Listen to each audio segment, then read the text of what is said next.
اتنا بڑا مقام میرے آقا نے فرمایا کہ جو اپنے والدین کو محبت کی نگاہ سے دیکھ لے تو اللہ تبارک و تعالی اسے ایک مقبول حج کا ثواب عطا فرماتا ہے۔ صحابہ کرام نے عرض کیا رسول اللہ اگر کوئی دن میں 70 مرتبہ دیکھے،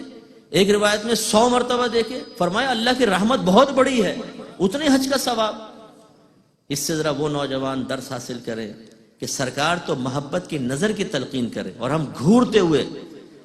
بگڑے ہوئے چہروں کے ساتھ ماں باپ کی آنکھوں میں آنکھیں ڈال کر ان کو دیکھتے ہیں، جس سے ماں باپ لرز جاتے ہیں، کانپ جاتے ہیں کہ بیٹا غصے میں آ گیا ہے، بہت غصیلا ہے، کوئی بدتمیزی نہ کر دے، ہماری عزت اتار کے ہاتھ پہ نہ رکھ دے۔ بیچارے گھبرا جاتے ہیں، ان کا خون خشک ہو جاتا ہے، ان کے دماغ کی رگیں کھنچ جاتی ہیں۔ ایسی اولاد کو سوچنا چاہیے آج اپنے ماں باپ کو اس ٹینشن میں مبتلا کر کے، اس تکلیف میں مبتلا کر کے آپ نے اپنی طاقت اور جوانی کا احساس تو دلا دیا، لیکن کل بروز قیامت کیا ہوگا؟ اسی طریقے سے ایک ہم نے یہ دیکھا ہے کہ اگر کوئی اپنی ذاتی ترقی سے اوپر چلا جاتا، ماں باپ تربیت نہ کر سکے، ماں باپ اچھا نہ پڑھا سکے، ماں باپ والد صاحب کاروبار نہ کروا سکے، اور وہ لکھ پتی کروڑ پتی ہو گیا، تو پھر وہ بعض اوقات تانے دیتے ہیں جو کچھ کیا اپنی محنت سے۔ آپ نے کیا کیا؟ ہمارے آپ نے کیا کیا؟ ارے والدین نے آپ کو دنیا میں لانے کا وسیلہ اور ذریعہ بن کر سب کچھ کیا ہے، اگر آپ نہ ہوتے آپ دنیا میں نہ آتے۔ آپ کے والدین نے آپ کے لیے بہت ہی بڑا عمل کیا ہے کہ والدہ 9 مہینے تک بچے کو اپنے پیٹ میں رکھتی ہے، پھر پیدائش کی صعوبتیں اور سختیاں جھیلتی ہے، تب کہیں جا کے آپ دنیا میں آئے، اور پھر آپ بستر پہ پیشاب کرتے ہیں، آپ بستر پہ گندگی کرتے ہیں، سردیوں کے دن بھی ہوں، ماں ہمیں ٹھنڈے پانی کے اندر لے کے نہیں جاتی، خود ٹھنڈے پانی میں ہاتھ ڈالتی، بچے کو صاف کرتی ہے اور اس کو رکھتی ہے۔ پھر لڑکھڑاتے قدموں سے جب چلے ہیں تو لپک لپک کے ماں نے ہی تو سنبھالا تھا، ماں نے ہی تو سہارا دیا تھا، والد صاحب ہی تو انگلی پکڑ کے لے کے چلے تھے، اور انہیں جب پال پوس کر جوان کر دیا تو کیا یہ بڑا انعام نہیں ہے؟ کیا یہ بڑا کرم نہیں ہے؟ کہ یہ کافی نہیں تھا کہ ہم یہ کہیں کہ آپ نے ہمیں کاروبار کروایا، فلاں کے باپ نے دیکھو اس کو کاروبار کروایا، فلاں کے ابا نے سفارش کی اس کو نوکری ملی، آپ نے ہمارے لیے کیا کیا؟ جو کیا ہے میں نے اپنے بلبوتے پہ کیا۔ خدا کی قسم اپنے بلبوتے پر ظاہراً اگر آپ کو نظر بھی آ رہا ہے، اگر آپ غور کریں گے اس کے پیچھے بھی آپ کے ماں باپ کی پرخلوص دعاؤں کا سہارا ہوگا۔ اگر وہ سہارا نہ دیتے تو پھر معاملہ ایسا نہ ہوتا۔ تو لہٰذا خلاصہ کلام یہ ہے کہ ہمیں اپنے ماں باپ کی قدر کرنی چاہیے، ان کی خدمت کریں، کوشش کیجئے کہ کبھی ان کے سامنے غصے کا اظہار نہ ہو،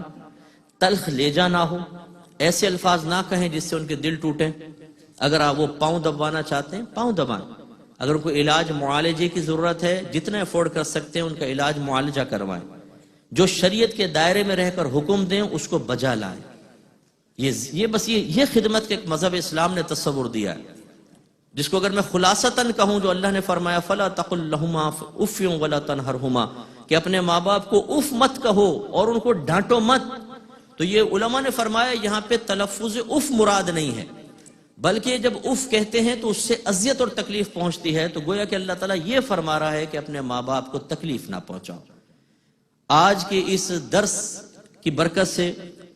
اگر آپ ایک چیز اپنا لیتے ہیں، ایک چیز میرے لیے بھی ثواب جاریہ ہوگی، مینجمنٹ کے لیے بھی ہوگی، جنہوں نے انعقاد کیا ان کے لیے بھی ہوگی انشاءاللہ،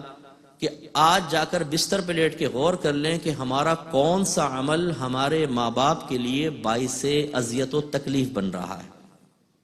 آپ کا گھورنا، آپ کی زبان، آپ کا رویہ، آپ کا پاؤں پٹکنا، دروازے زوروں سے بند کرنا، ان کی نصیحتوں کو اگنور کرنا، ایسے جملے کہنا جس سے ان کو ان کی کمزوریوں کا احساس ہو۔ اگر اللہ نے کسی وجہ سے آپ کو مقام و مرتبہ دے دیا، آپ کو بڑا منصب مل گیا، پیسہ مل گیا، تو اپنے ماں باپ کو حقارت کی نگاہ سے دیکھنا، جس کا خود ان کو بھی احساس ہو جائے کہ اب بیٹے کی نگاہیں بدل چکی ہیں۔ بیوی کی اس طرح فیور کہ اس میں ماں کی دل آزاری ہو یا باپ کے لیے تحقیر کا پہلو نکلتا ہو، کوئی ایک چیز بھی اگر آپ کو محسوس ہو تو فوراً اپنے اللہ کی بارگاہ میں رجوع کریں۔ ان گناہوں پر توبہ کا ترتیب وار طریقہ یہ ہے کہ پہلے ماں باپ کے قدموں کو پکڑ کے معافی مانگ لیں کہ مجھ سے غلطی ہو گئی، میں معافی چاہتا ہوں۔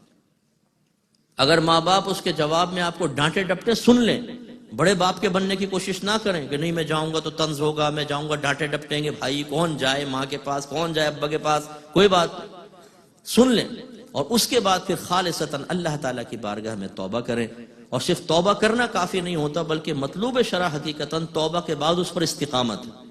پھر اس کے بعد ساری زندگی ایسا نہ ہو کہ ہماری زبان سے کچھ کلمات نکلے، برا نکلے، اور انشاءاللہ جب آپ ایسا کریں گے دعاؤں کے مستحق ہوں گے، اور انشاءاللہ دنیا اور آخرت میں بڑی ترقی پائیں گے۔